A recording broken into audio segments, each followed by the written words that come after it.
ইব্রাহিম আলাইহিস সালাম এর সাথে যখন যুক্তি ও বিতর্কে এটে উঠতে পারল না, তাদের পক্ষে পেশ করার মতো কোনো দলিল প্রমাণ থাকল না, তখন তারা বিতর্কের পথ এড়িয়ে শক্তি ও ক্ষমতা প্রযোগের পথ অবলম্বন করে, যাতে করে নিজেদের নির্বুদ্ধিতা ও হটকারিতা টিকিয়ে রাখতে পারে।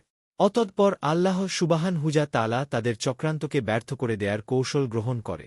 তারা বলল, একে পুড়িয়ে দাও এবং তে আমাদের উপাস্যদের সাহায্য করো, যদি তে আমরা কিছু করতে চা।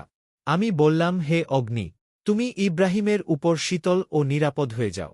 তারা ইব্রাহিমের বিরুদ্ধে চক্রান্ত করল, অতঃপর আমি তাদেরকেই সর্বাধিক ক্ষতিগ্রস্ত করে দিলা। তারা বিভিন্ন স্থান থেকে সম্ভাব্য চেষ্টার মাধ্যমে জ্বালানি কাঠ সংগ্রহ করতে থাকে। দীর্ঘদিন পর্যন্ত তারা এ সংগ্রহের কাজে রত থাকে। তাদের মধ্যে কোনো মহিলা পীড়িত হলে মানত করত যে, যদি সে আরোগ্য লাভ করে তবে ইব্রাহিম আলাইহিস সালাম কে পোড়াবার লাকড়ি সংগ্রহ করে দেবে। এরপর তারা বিরাট এক গর্ত তৈরি করে তার মধ্যে লাকড়ি নিক্ষেপ করে অগ্নি সংযোগ করে। ফলে তীব্র দাহনে প্রজ্বলিত অগ্নিশিখা এত ঊর্ধ্বে উঠতে থাকে, যার কোন তুলনা হয় না। তারপর ইব্রাহিম আলাইহিস সালাম কে মিনজানিক নামক নিক্ষেপণ যন্ত্রে বসিয়ে দেয়। এই যন্ত্রটি কুর্দি সম্প্রদায়ের হায়ান নামক এক ব্যক্তি তৈরি করে। মিনজানিক যন্ত্র সেই প্রথম আবিষ্কার করে। আল্লাহ তাকে মাটির মধ্যে ধসিয়ে দেন। কিয়ামত পর্যন্ত সে মাটির মধ্যে তলিয়ে যেতে থাকবে। তারপর তারা ইব্রাহিম আগকে আষ্টেপৃষ্ঠে বেঁধে টেনে হেঁচড়ে নিয়ে যেতে থাকে। তখন তিনি বলতে থাকেন, আপনি আল্লাহ ব্যতীত আর কোন ইলাহ নেই, আপনি মহাপবিত্র, বাদশাহীর মালিক, কেবল আপনি, আপনার কোন শরিক নেই। অতঃপর তারা ইব্রাহিম আলাইহিস সালাম কে মিনজানিকের পাল্লায় হাত পা বাঁধা অবস্থায় রেখে আগুনে নিক্ষেপ করে। তখন তিনি বলেন, আমার জন্য আল্লাহই যথেষ্ট, তিনি উত্তম অভিভাবক।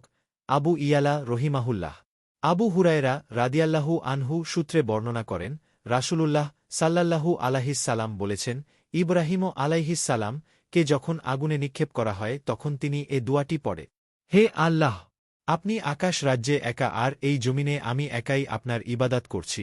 পূর্ববর্তী যুগের কোন আলিম বলেন, জিবরাইল আলাইহিস সালাম শূন্য থেকে ইব্রাহিম আলাইহিস সালামকে বলেছিলেন, আপনার কোন সাহায্যের প্রয়োজন আছে কি?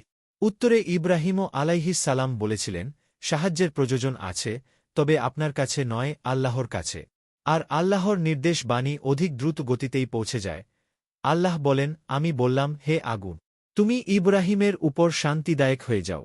ইব্রাহিম আলাইহিস সালাম যখন প্রাচীর বেষ্টনীর মধ্যকার উক্ত গহ্বরে অবস্থান করছিলেন, তখন তার চতুষ্পার্শ্বে আগুনের লেলিহান শিখা দাউ দাউ করছিল, অথচ তিনি ছিলেন শান্তি ও নিরাপদে।